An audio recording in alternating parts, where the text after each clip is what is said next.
Salam dəyərli izləyicilər, gələn ildən bu şəxslərin gəlirlərindən daha çox pul tutulacaq. Hansı peşə sahibləridir diqqətinizə çatdıracağım, xəbəri paylaşın və burada üstəgəl işarəsi görünürsə bir dəfə üzərinə vura bilərsiniz. Dəyərli izləyicilər, qanunvericiliyə edilən yeni dəyişikliklərə əsasən sabit qəbz və ailə kəndi təsərrüfatları üçün mövcud rejim saxlanılsa da dərəcələr artırılacaq.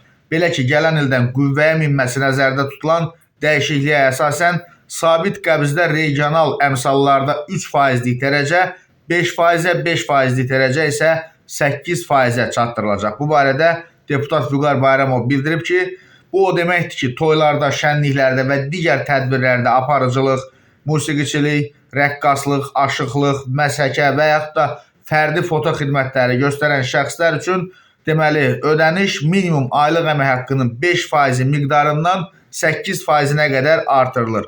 Digər sabit qəbz tələb olunan fəaliyyət növlərində isə dərəcələr 3%-dən 5%-ə çatdırılır. Bu fəaliyyət növləri üzrə regional əmsalların tətbiqi də nəzərə alındıqda paytaxt və bir sıra iri şəhərlərdə ödənilən məbləğ daha yüksək olur və bu peşələrə hansılar daxildir? Məsələn, bərbər fəaliyyəti ilə məşğul olanlar əvvəllər Bakıda 24 manat ödəyirdisə, 2026-cı ildən etibarən bu məbləğ 40 manata çatdırılacaq.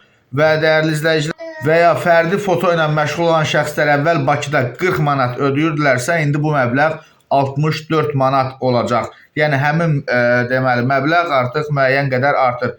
Gözlənilir ki, yeni dərəcələr sabit qəbzin tətbiq edildiyi sahələrdə xərcləri artıracaq. Adətən isə sahibkarlar məcburi öhdəliklər üzrə xərclər artan zaman qiymət artımlarına gedirlər.